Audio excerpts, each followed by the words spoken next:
see a picture, are we? God, this is a life, isn't it?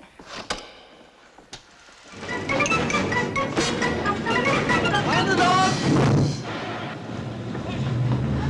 The train's going now. The train's going.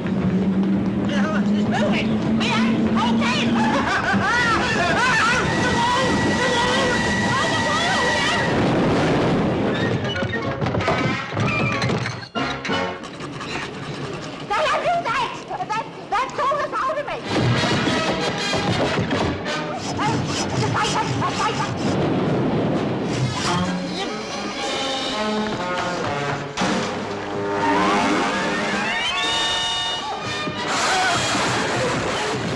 He was the master at falling over. I mean, he was brilliant at it. I don't know how he did it, and he did it with such style and elan. He would suddenly be standing and then he'd be on the floor. People think that slapstick is something that is maybe slapdash and just made up and rubbish, but it's not. Norman Wisdom has got it off to a really fine art.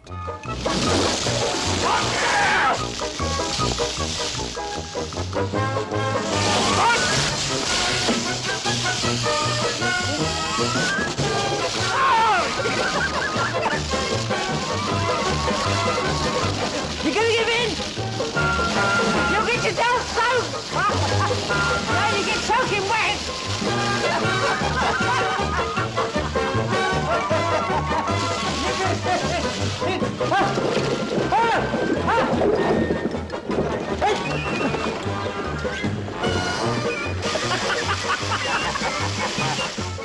Norman, before I met him, was the most popular film star in this country. I remember going to see a film of his. I got to the cinema and they were lined up right round the block of the whole cinema. There must have been about 500 or 600, maybe even more than that, people lined up 4 deep to see his latest film. You got my leather!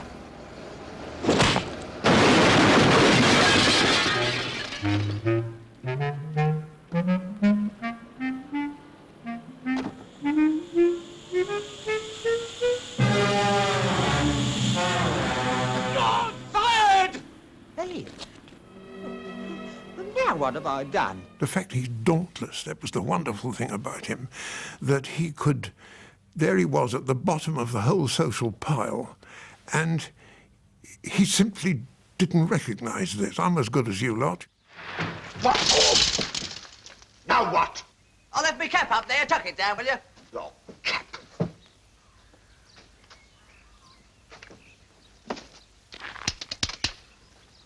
Hey, what time in the morning? I've already told you 7:30 sharp. Oh. Hey, well, just a shout about 7, eh? And keep on thinking! He was the last of the proletarian comedians, really. I think a lot of his comedy comes clearly from a very, very, very difficult childhood. And I think the way Norman personally dealt with the difficulty of his upbringing was through comedy, but the humiliation that he puts himself through on the stage, the routine with the boxing machine and so on, he wrings laughs out of his humiliation. And that comes instinctively but very deeply from his psyche, I'm sure. My parents were divorced and split up when I was 9 and my dear brother was 11. My father was a chauffeur, and when Mother left home, he was brutal. I can remember being cheeky, a little bit cheeky perhaps sometime, and he picked me up and threw me like that. And I hit the ceiling and then came down in the corner. I hit the ceiling. And then he just walked out and left me there. My mother used to come and see myself and my brother at school, and you know, after school sometimes, just come and see us, about once a month or something like that.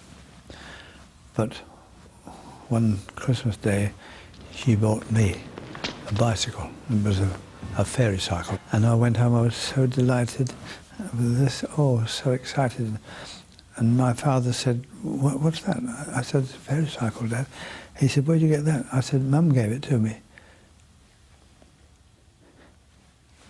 He grabbed it out of my hand and stumped and stumped and stumped, smashed it to bits. Unkind.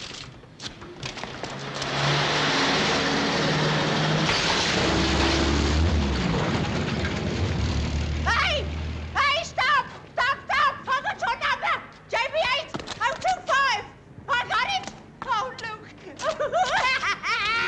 got it down! I got your... Hey! I got your number too! LHDR45! I got it, Luke! Hey! I got your number too! JB8 80805! JB8... Oh, JB... When I'd left school, he opened the door, came in, just looked at me and said, "Out." And he opened the door and I went out. And I remember I walked down the steps, just in front of the door, walked down the steps and he slammed the door and I turned around and I said, "I'll never see you again, Dad." And I never did. Blooming shame. I was then sleeping rough around Victoria Station and all around there anyway. This coffee stall attendant used to push me a hot pie and a cup of Bovril every morning about 1:30, 2 o'clock.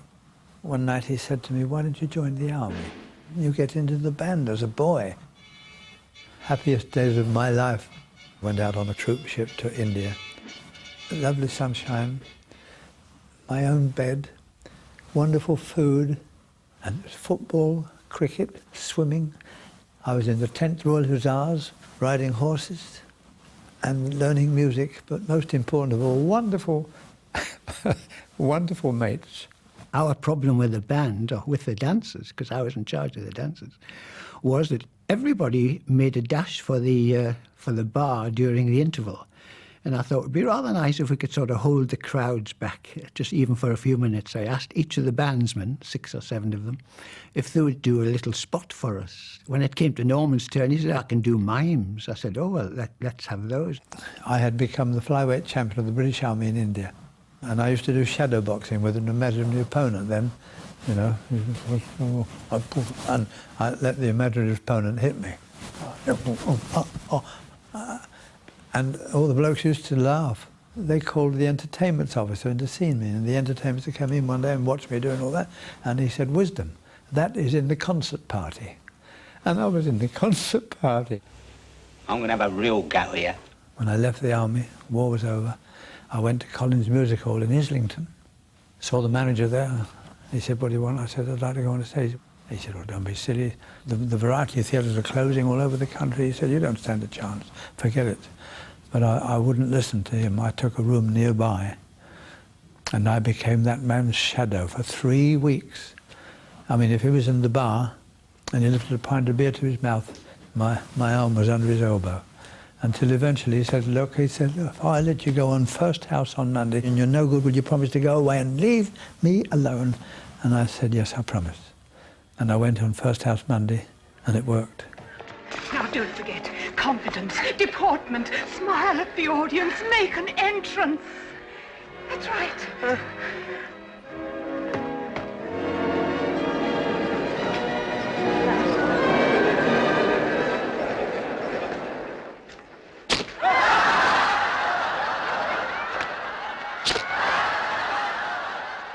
I had a piano on stage, and I got my hand caught in that.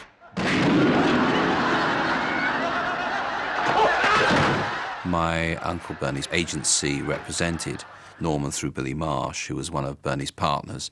Billy had the greatest eye for comic talent of anybody who's ever breathed in this country or breathed show business. He was responsible for the careers of Norman Wisdom, Morecambe and Wise, Harry Worth, Bruce Forsyth. Norman was his first really great discovery, and his association with Norman, his advice, the career moves that he made, moving him from the stage to the cinema and so on, Billy was absolutely instrumental in making the right moves at the right time. Billy booked me summer season at the Spa Theatre, Scarborough. I was sharing a dressing room with a conjurer. He said to me, "Tell you what, Norman." I said, "What's it?" He said, "Well, when I invite somebody to come up from the audience to help me to do a trick, if it's you," he said, "then you come up and we can get some laughs." Ladies and gentlemen, I am going to take this gentleman's watch and I am going to wrap it in a very ordinary piece of paper.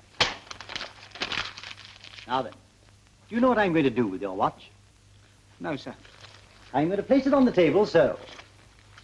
And I'm going to break it up into lots and lots of little pieces. There. Now, I suppose you think your watch is all smashed and broken. Oh, come now. Oh, get out of it. Go on, get out of it. You know very well it's all smashed up and broken. I saw you and everybody saw you. Put it on the table and you hit it as hard as you could. Well, that's just where you're wrong. See. There you are. Gone. Now, I suppose you would like to know where your watch really is. Oh, yes, please, sir. Follow me very closely. Now then, whose watch is this, eh? Norman's, yes. So I said, how would you like me dressed? He said, well, I don't mind, a bit scruffy perhaps. So I went into town and I bought a little tight-fitting grey suit from a sort of an Oxfam type of shop for 30 shillings and that little cap for 1 shilling. And I went on dressed in that outfit and it became known as the Gump. That conjurer's name was David Nixon. Lovely man. I owe a lot to him. It worked marvellously well. With my meagre savings then, I went off to New York and there was a show there called Ed Sullivan's Toast to the Town. Would you take your seat, please, sir? Oh, it's all right. I'm getting off to the next stop. And I found out where Ed Sullivan lived, which was the Delmonica Hotel, Park Avenue in New York. And I went to the Delmonica Hotel and I found out his room number. I went up to his room and Ed Sullivan came out and he just said, well, you have an appointment with me? So I said, well, no, I'm a comedian from England and I'd love to get an opportunity to be on your show. And he just looked at me and he said, what do you do? I said, comedy, falls, singing. He sat on the chair in the corner and he said, show me. He stood up after about 3 or 4 minutes and said, I'm sorry, I don't use that sort of thing on my show. He said, but I admire your initiative and I wish you a lot of luck. And I said, well, I'd just like to thank you for being a gentleman. At least you have seen me. And I left. So, returned. Billy Marsh got me a job in ice show at the Empress Hall. After the first night, Lou Grade sent for me and he said, saw your show last night. And he said, I had a friend with me and he would like you to do a show for him. Oh, I said, well, that's fine. Yeah, who was it? And he said, there's a gentleman called Ed Sullivan from America. Ah, Ed Sullivan. And I remember I said to Lou Grade, I said, well, I shall want £2,000. And even Lou Grade said, £2,000? I said, yes, I want to take Billy Marsh with me. I've got hotels to pay, my fares out there and all that sort of, it'd cover that. Oh, he said, well, I'll let you know. And he called me back the next day and said, Ed Sullivan's happy to pay you £2,000. So that was it. I was walking down the street the other day and I saw some man laying in the road with his ear to a manhole cover. So I went over to him, I said, what are you doing down there? He said, I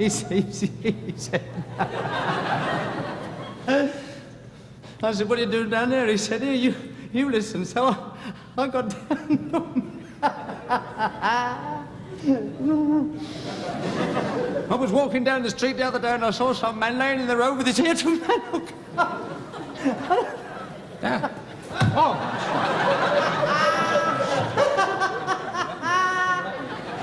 I was walking down the street the other day and I saw some man laying in the road with his ear to me. With his ear to my shoe!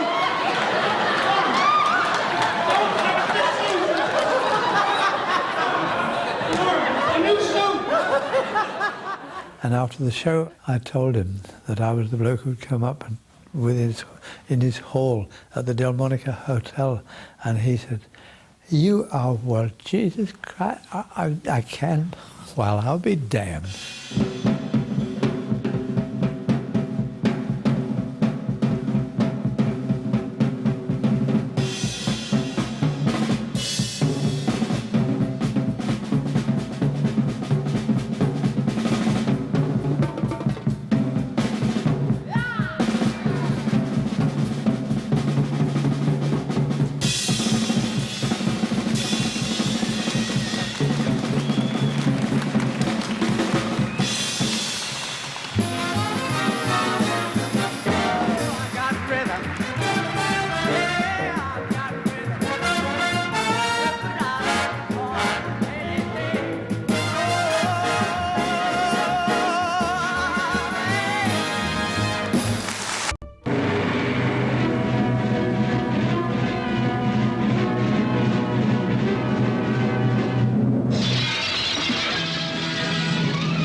films really kept Pinewood going for a long time. There was a thing called distributor's gross. It was pretty good if you did 85 to 90. If you topped 100, it was good. 125 was a wow. And the Stitch in Time did 163. I mean, that's how big he was.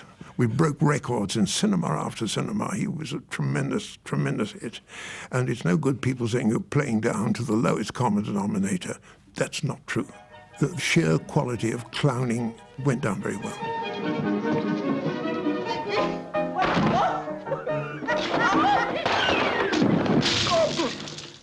You wanted to see me, sir?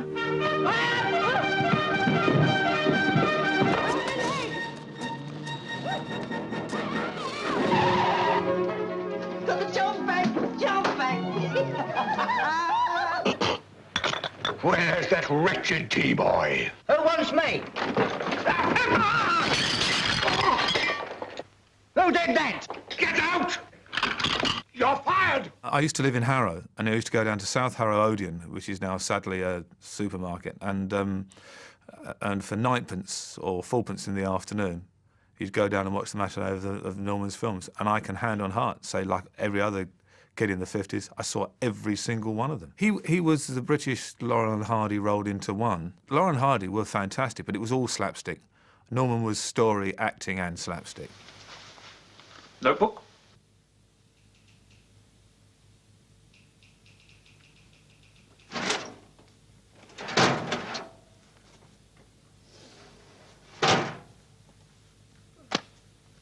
I'm an editor, and I'm sending him out as a new lad to get a story about a function. Pencil? This particular scene should be shown in film schools where teaching people about making comedy anyway. This was a perfect example of what film comedy is all about. It's all looks.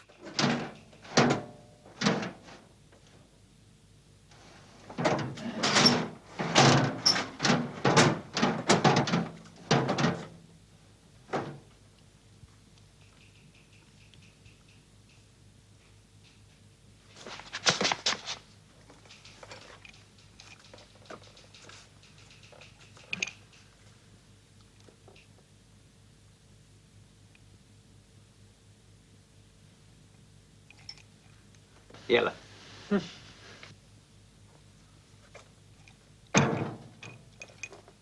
Got a bicycle? To see it is funny because it's all one take. A lot of ad-libbing. Not ad-libbing in words, but in movement and expression. And the director allowed us to do it.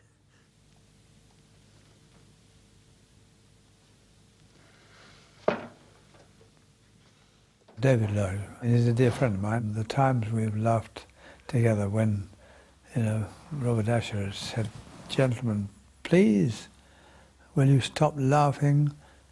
This is the 6th time I have shouted cut, and when I say cut, cut out the laughing." They laid on what was supposed to be a high cliff, which we were climbing, or a mountain, and it was very expensive to do it, and Norman and I kept laughing in this scene. Norman made me laugh, which wasn't difficult. And Hugh took us out in the sunlight at Beaconsfield, out of the particular studio we were in, and said, "Now look here, you two, this is costing me a fortune. Get your act together." And I said to Norman, "I'm expendable. You're not. You're the star." And he said, "All right." And we got back and we just did it. Don't look down, look up. Stop! He said, "Go back 4 steps." How many? 4. Very well, Mr. Knowles. 1, 2, 3, 4. Now go! 1, 2, 3, 4.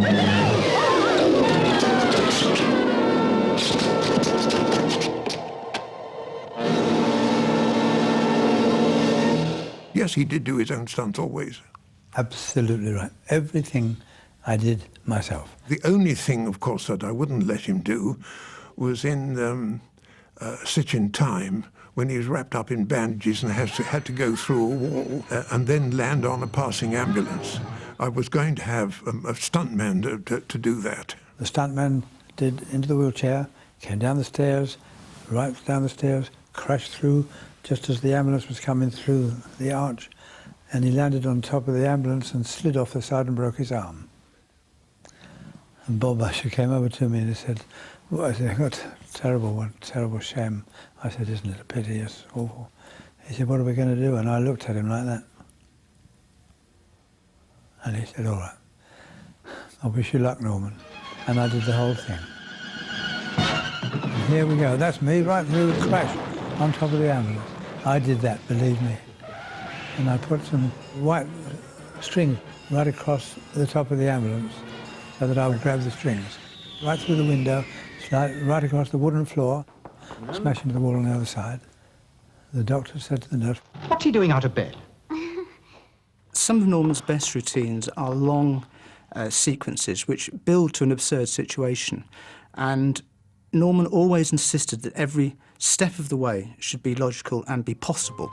There's a glorious sequence in Press of Time where the build-up is absolutely logical and every step could happen. Unlikely, but it could happen. So I decided to bring the bike in. I don't want to get nicked. Perhaps you'd like to put your bicycle in the kitchen. And I said to Bob Usher, I can have this catch on the chandelier. And he said, oh no, Norman, that's over the top. I said, well, it might be over the top a bit, but not if I'm hanging on, really hanging on to it. Oh, careful.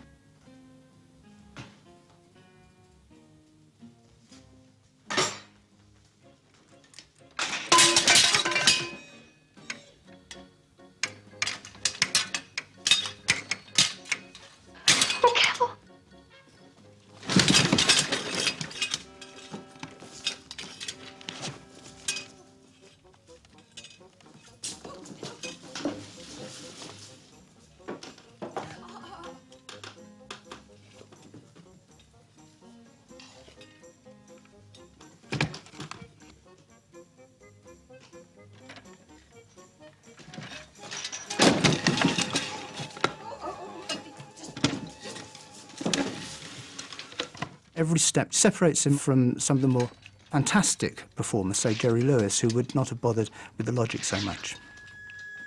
Take it! Take it!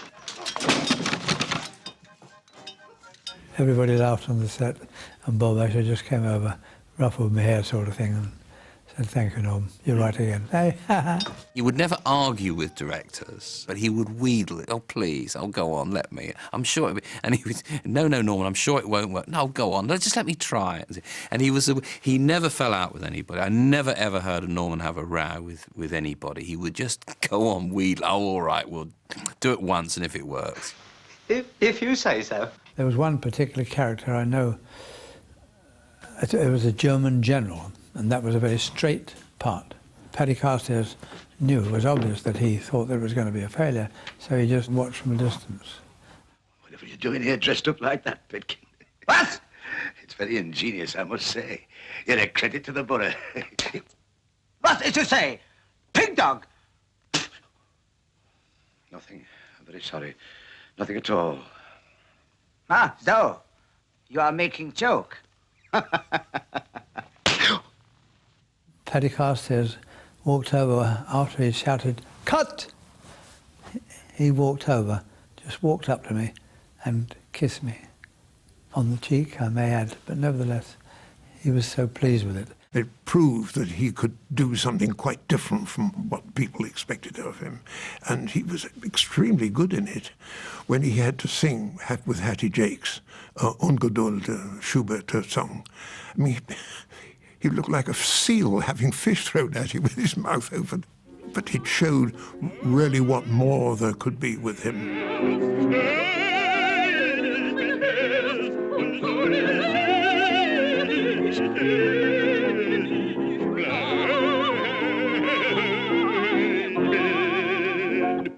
Excellent! Oh, we must always remember to keep our vowels open. Sing me a note. Oh, you know I can't sing without Judy, Miss Dobson. Oh, really, Mr. Truscott? Oh, don't laugh at me. Paddy Carstairs in the break said, oh, it'd be lovely if we had a song to go in that spot. And I said, I've got one. he said, "You've got what?" I said, "One that I've written."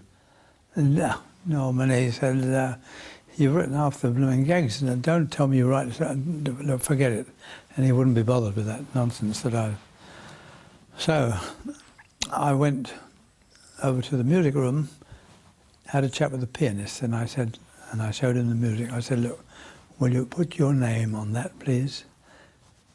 And then call Paddy Cartes and tell him that you understand that he's looking for a song for Norman Wisdom, and you wondered if this one would do." And he agreed to do that. Anyway, in the afternoon, Paddy Cartes came to me and said, "Norman, I've got a surprise for you." I said, "What was that?" He said, "I found a song for you." I said, "A song for me, really?" He said, come over to the music room and listen to it." Oh, I said, "All right." So I went over to him, and the pianist played the music, sang the lyrics with it, and then Paddy Cartes looked at me and said, "Well, there you are. How's that for you, then, eh?" And I said, "Well," he said, "you're going to bloody sing it." Don't laugh at me, 'cause I'm a fool. I know it's true, yes, I'm a fool. No one seems to care. I'd give the world to share my life with someone who really loves me. As a songwriter, he's very clever because he's ignorant. Now that sounds rude, and I don't mean it to be rude. What he has, because he has a limited knowledge of music, he actually comes up with melodies from the heart. And he's a lot of people who write songs who are not trained musicians but can play a few chords either on the guitar or the piano will sit down, play a few chords and try and make a tune around the chords. Norman's totally the opposite. Norman produces a melody. He'll sing a melody, then pick the melody out on the piano. That's how all the great songs are done. I'll follow a star, but I'm in heaven already. Now I'm going steady with you. I'll chase you and find you, you can't escape. I know your perfume and I know your shape. Where have you gone? I'm sitting on a volcano with a halo around my head. He has uninhibited melodies that will come out of him.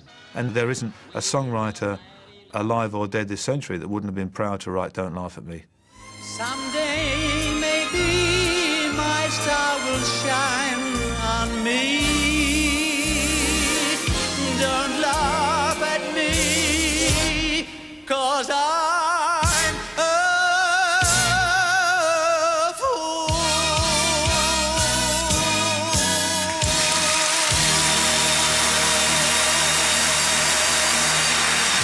I never was a hero in the forces. My gallantry began with my release. For since then I have realized my course is to fight oppression in the days of peace. Now I started with a fuss on a number 7 bus. I gave a fierce conductress tit for tat. She told a poor old dear who got a foot on at the stop, "We're full right up, there's one behind, so come on, mother, hop." His size was a help in some ways to him, but also perhaps it was his great tragedy, actually, because watching him dance, you realise he was a really good dancer, and he could have been the hero, you know, the sort of the swashbuckling, the dashing hero, but of course he couldn't because he was too small. We are really captivated with the light. Fever, celebrated, venerated, decorated, elevated hero. We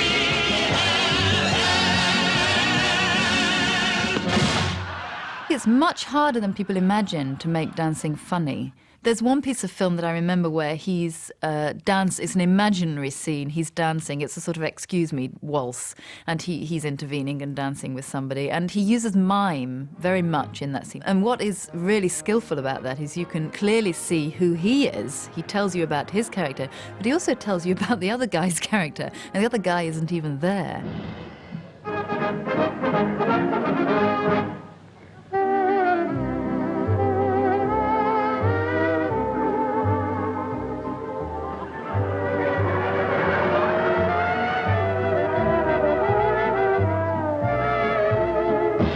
That's really very, very clever. I mean, he either knows how he's doing it or it's simply genius that he can do that.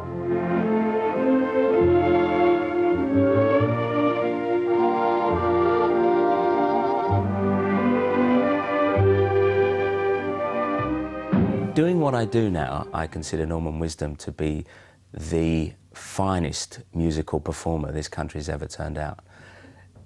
His skill as a mime artist, his ability to dance, a completely untrained man, his awareness of comedy is just second to none as far as musical theatre is concerned. Well, that suits me. My outstanding memory of Norman was in Walking Happy, which was a stage musical version of Hobson's Choice. The show got very mixed reviews, but his reviews were ecstatic.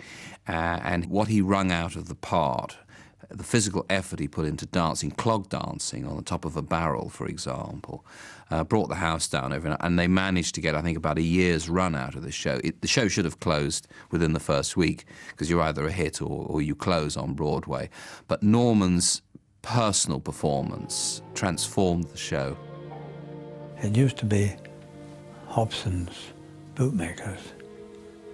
And I come out of the shop and I look up and I can't believe it, and I say, William Muscle, Master Bootmaker.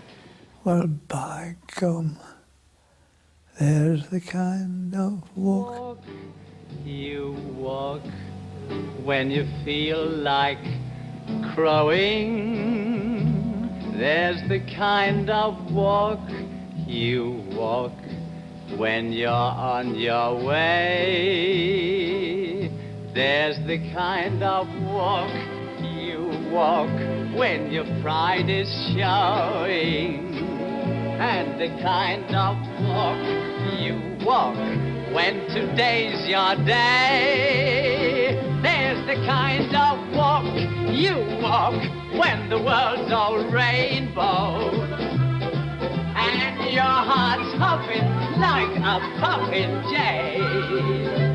Good fortune's found you, chappie, and your life's a happy Valentine. Oh, when you're walking happy, don't the moving world seem fine?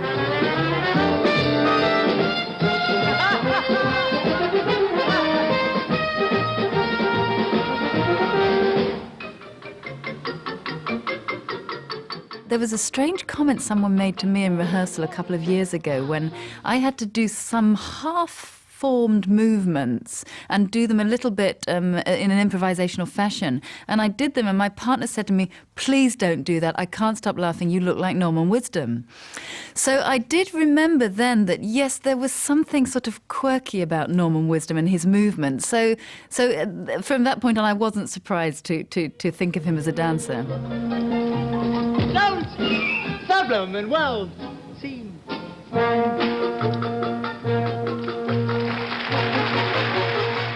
I remember on opening night, everyone was sweating for the reviews, and we came up in the lift at Sardi's, the door opened and this whole floor of the party, and everybody sort of gave him a standing ovation, a round of applause.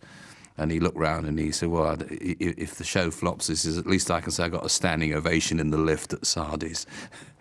Funny man, Norman. The Butcher of Broadway, if he belted a show, you know, they'd close the next day almost, it was all that. But with me, he came and saw Walking Happy, and he said,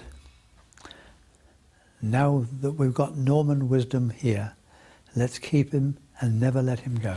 Raymond, am I funny looking? You know, I mean, well, when I leave a room, did a short, funny guy just walk out? You met a girl. Ah, Chick, my boy, when it comes to girls, you have three qualities that are far worse than being short and funny-looking. You have the curse of the 3 Ds. You are decent, devoted, and dependable. Good qualities in a dog, disastrous in a man. Women like bastards. No wonder they love you. And I used to say to him, one day you're going to be in a film where it's not all of you. If John Wayne and Robert Mitchum and Kirk Douglas can share billing, you should, because he was very disciplined and he was brilliant. From head to toe, I'm a gentleman who wears my top hat and cane. Oh, women go crazy 'cause I'm hard to get. If they don't love me, they ain't met me yet. In America, it was really beginning to happen for him. But I think for some personal reason or other, he felt he had to come back here, which is possibly a shame, because I think, you know, had he stayed there in the States, I'm sure they would have taken him to their heart, because he's terribly talented and could do everything. I can tell you the truth now that I was married, of course, over in England, and my wife had found someone tall and good-looking. And so I came back to look after my son and daughter, and I'm very proud and pleased that I did. И что такое Норман Уиздом, наверное, это то, что я люблю. Это дорога, которую нам проложил, наверное, Дон Кихот.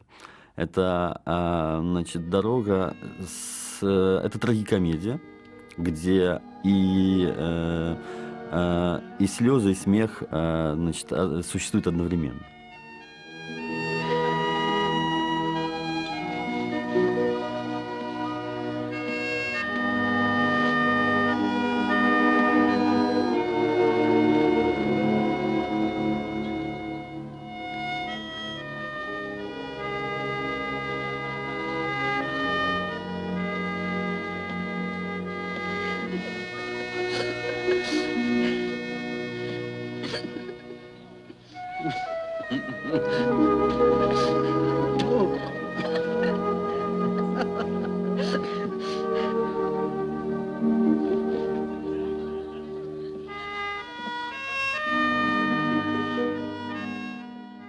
Который, он как ребенок. Наверное, самая его главная черта – это мы в нем видим ребенка. Мы ему прощаем все его промашки, потому что все они произошли не от того, что он хочет сделать плохо, а наоборот, хочет всем помочь, он хочет, чтобы везде было хорошо и так далее. То есть это маленький ребенок, который, раскрыв глаза, это ну, как называется, удивляется этому миру.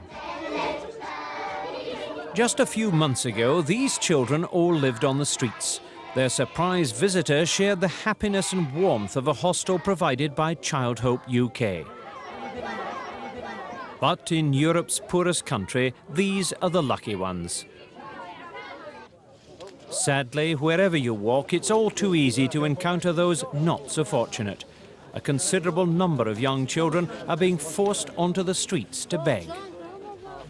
Thank you, Mr. Pitkin. Oh.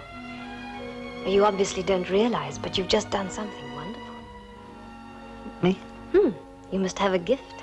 Oh, no. Oh, no, I don't want anything. Me and Mr. Grimsdale, we do it for nothing. He was then invited to go to Chernobyl, where he received a wonderful accolade from the government in which they were going to open a hospice for Norman called the Norman Wisdom Hospice. He went along with Patrick Dickinson, who's his old army chub, and instead of flying out there, they decided to go overland, which took them, I think, about 4 days on a bumpety old truck.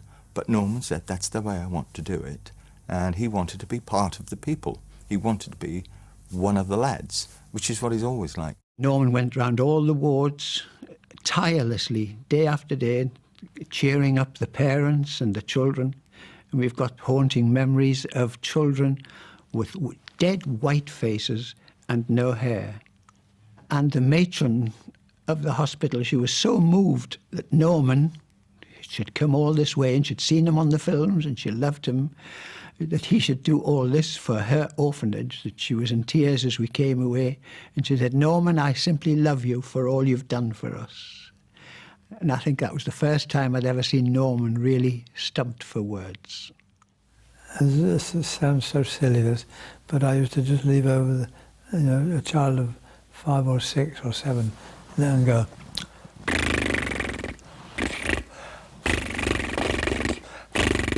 And they'd suddenly start to go.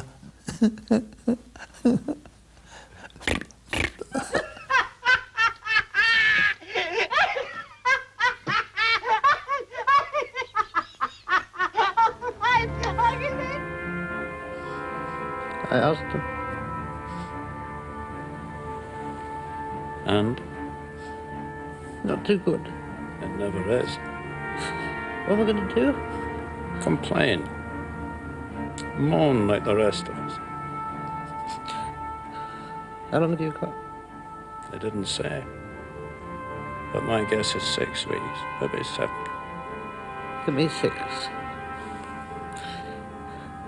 I've got to have longer. Got to have more. Could be 5 weeks, maybe 4. Why me? Why any of us?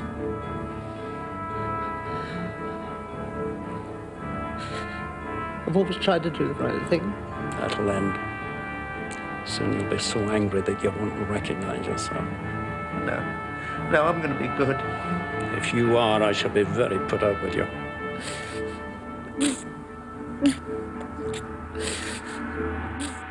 Oh, no, I'm not drawing on my past experiences. No, I'm drawing on the actual story. I am the person who is ill in bed. It's easy. Can I get you anything? Pea soup. No, for the pain, I mean. Pea soup. Big bowl of it. The biggest you got. It's 7:30 in the morning. As thick as possible. The sort you can eat with a fork. I would have given anything to have played my left foot. I know it was played brilliantly, but I would love... I'm sorry talking like this. Someone might be watching, some director and film producer, and saying, oh, we want him for... We're going through a period of time, and have done for quite a few years now, where everybody has been really fating Norman, and deservedly so, about his brilliant career of what he's done and what he is. But there is an incredible amount more there. He's a great straight actor. There are lots of plays and lots of things that he could do. He's buzzing to do new things. And at that age, to have somebody who's that fit, I mean, he's quite generally got the body of a 60-year-old man, if not less than that, and a very fit 60-year-old man.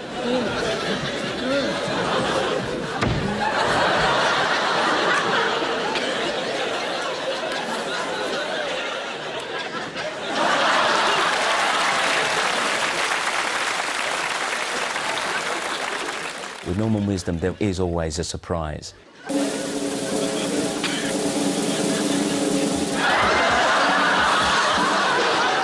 There's always something that you didn't know he could do. I remember watching him on television in the 60s, and I knew him as the man with the little suit. But then all of a sudden he came out and played wonderful clarinet.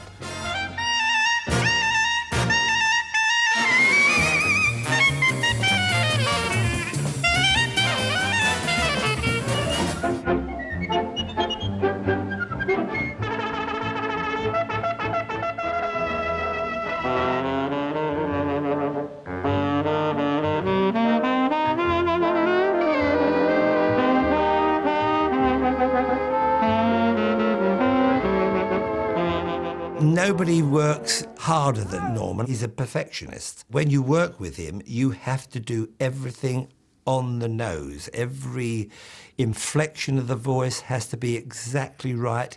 Every turn of the head, moving over to here, has to be 3 paces, and then you stop, and then you look, and then you say the line. So it really is very hard work working with him, because that's the way he wants it, to produce his personality and his feeling for the sketch or whatever you're doing.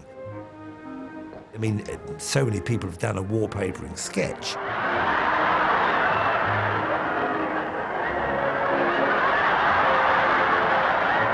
But it was the little bits that he put into it that made it such a masterpiece, really.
like to rehearse and I like to know what I'm doing, but I always leave a little bit of looseness in case something happens.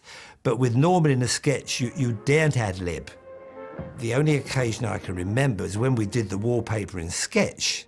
We couldn't rehearse with the slosh because it would make such a mess on the stage. And there was one part of it near the end where I had to get the paintbrush and just loop it under the bottom of the bucket so that when I pulled it up, it would all go over his head, which was the finish of the sketch.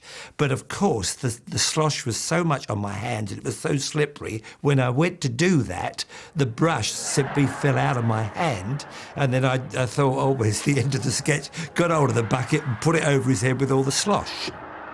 He would take the most simple things and turn them into high comedy. You find now people search too deep for things that are funny. I don't think Norman ever searched deep for anything. It was always there right before him and he did something with it.